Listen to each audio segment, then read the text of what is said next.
मी जशी तुम्हाला काकांची ओळख करून दिलेली आहे, तर काका आमच्या कॉलनीमधून सगळ्यात मोठे व्यक्ती आहेत.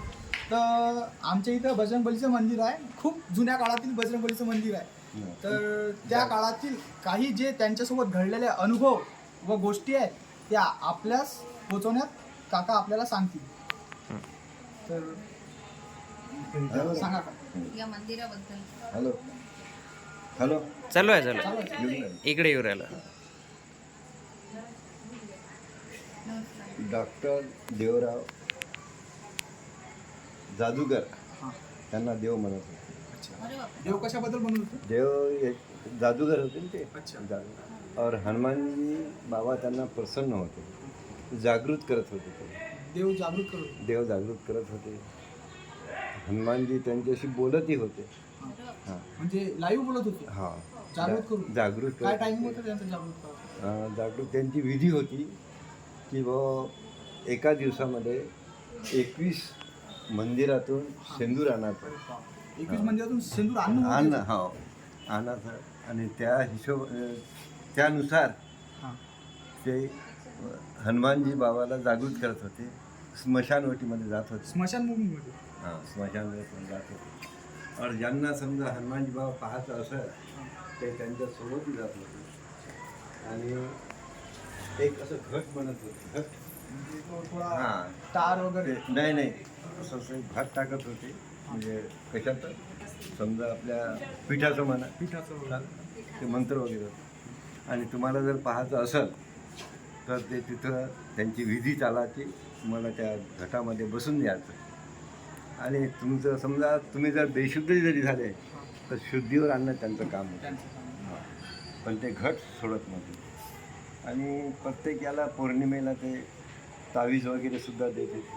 तारीख वगैरे. हाँ और त्यांची विधी या प्रकारची होती की हे गारुडी लोक जे खेळ करत होते हां.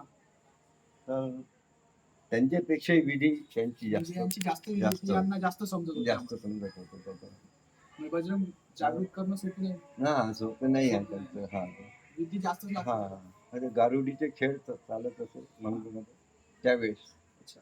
तर त्यांनी शरत लावली होती त्यावेळेस 100 रुपयाची. पोलीस स्टेशनमध्ये जाऊन त्याने लिहून दिलं होतं की आम्हाला आमच्या जीवाला काही जरी झालं तर त्याची जबाबदारी आमची स्वतःची राहील.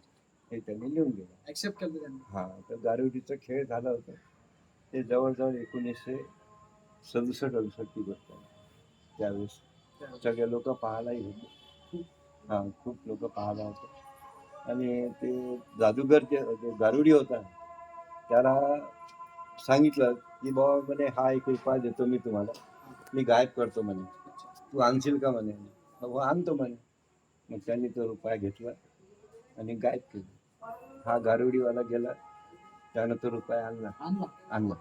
ते म्हणे कुठे होता म्हणे हा रुपया.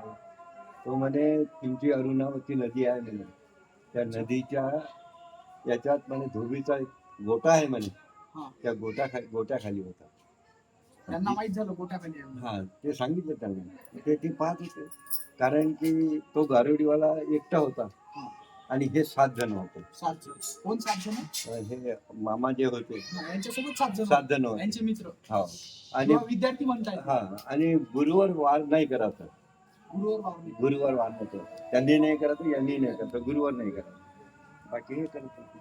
तर ते असं मंत्राचं काही दाणे असायचे. ते दाणे असे फेकायचे ते 6 जण बेशुद्ध होऊन जायचे. आपोआप दाणे फेकल्याबरोबर. दाणे फेकल्याबरोबर. मग ते निंबाचा पाला असा त्यांच्या अंगावर मंत्राचा असेल ते टाकलं की ते पुन्हा जागृत व्हायचे पुन्हा. तर असं त्यांचा खेळ चालत होता. तर आणि जे गारुडी होतं त्याच्या पायाला घुंगरू सुद्धा होते. हां ते घुंगरू सुद्धा मंत्राचे होते. मंत्र मारलेली. हां त्याच्यात पण काही शक्ती असते. हां शक्ती होते. मग मामाला विचारलं मी, म्हटलं मामा त्या गारुडीवाल्याने 100 रुपये जे बक्षीस का नेलं बुवा, तिथं तुम्हाला मिळायला पाहिजे होतं. कारण की यांनी देवी तयार केली होती आणि यांचा एक ॲटम सक्सेस झाला होता की बुवा ते देवी काढायची. परंतु ते गारुडीवाला इतका तळमळे त्या ठिकाणी की मरून जायचं समजा. अच्छा. हां जादू. हो ते म्हणजे कोणाड्यात होती देवी. म्हणून देवी निघेल नाही. देवी ठेवली होती जागृत करून आणि ती काढायची होती, ते निघत नव्हती यांना, ती निघत नव्हती.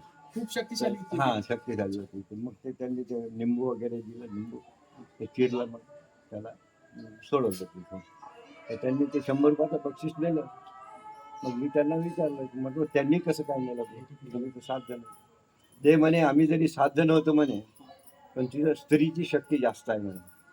तर त्याची जी बायको होती ती संध्याकाळी म्हणे ते केस विचारत होती म्हणे, मन केस विचारायची संध्याकाळी, ती दरवाजात उभं राहून.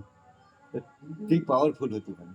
अच्छा. म्हणून म्हणे आमची शक्ती तिच्यावर चालली नाही. आणि पुन्हा ते तसे गणपतीच्या वेळेस, दुर्गा देवीच्या वेळेस ते डॉक्टर देव त्यांना म्हणत होते. हा.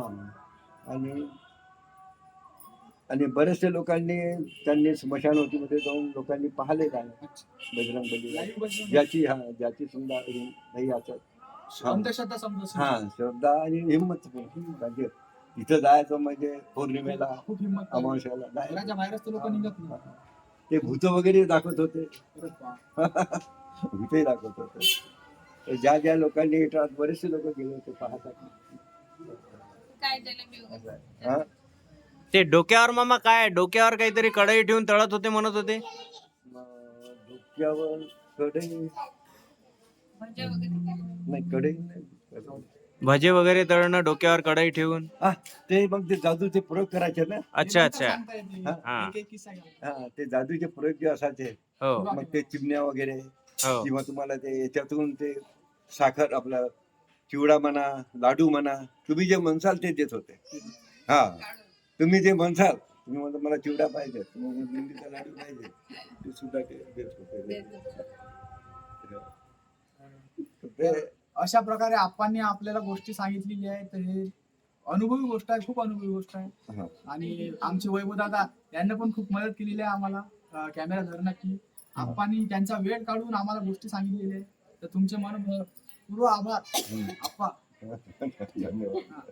आणखीन आप्पासोबत 1-2 किस्से घडलेले आहेत ते सांगू आपण. तसं आपल्या चॅनलला तुम्ही सपोर्ट करा. रश्मिताई कधी इंटरव्ह्यू घेतील, कधी मी घेणार, आणि एखाद्या वेळेस दोघांपैकी नसलं तर वैभव भैया पण इंटरव्ह्यू घेणार. हा, तर वैभव भैयाने कॅमेरा खूप छान प्रकारे पकडला होता आणि आप्पाने तर गोष्ट सांगितली. मी तुमचे आभार मानतो. धन्यवाद. इथंच व्हिडिओ संपन्न करतो.